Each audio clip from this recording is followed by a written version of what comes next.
So a few years ago, I had a very difficult year. My daughter was born premature.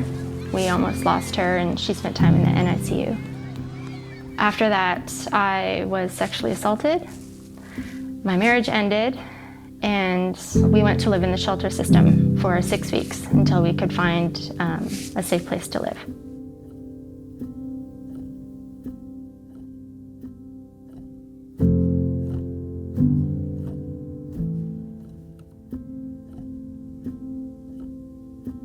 When Claire was born, I felt completely detached.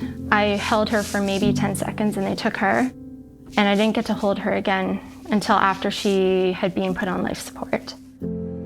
And that marked the beginning of me feeling really separated from my daughter, separated from my husband, and separated from my life. The sexual assault shattered what was left.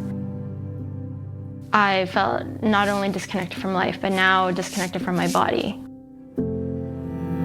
I lost everything. I was suddenly a single mom living in a shelter, traumatized. And I didn't feel like I had God. I didn't know how to pray. I was totally ashamed. I didn't want my life anymore.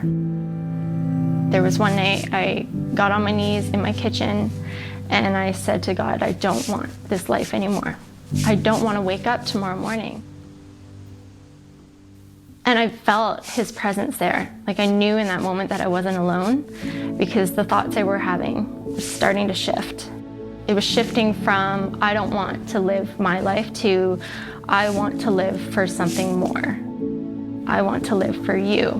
And when I got off my knees that day, I had given myself over and said, if I wake up tomorrow, my life is yours.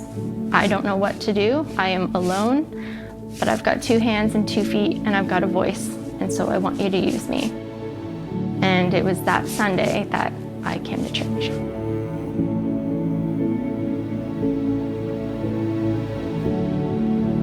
So that first Sunday, I went to Next Steps.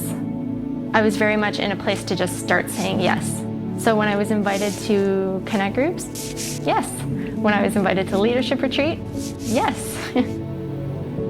I found worth, I found community. All the things that I felt so ashamed of were irrelevant here.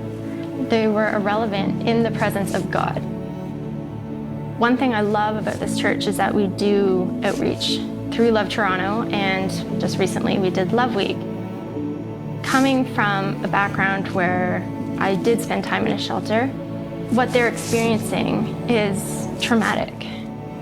So to be able to take my kids and create care packages that I knew were going to help others was incredibly meaningful for us as a way of giving back and as a way of having impact and using what we've been through for good.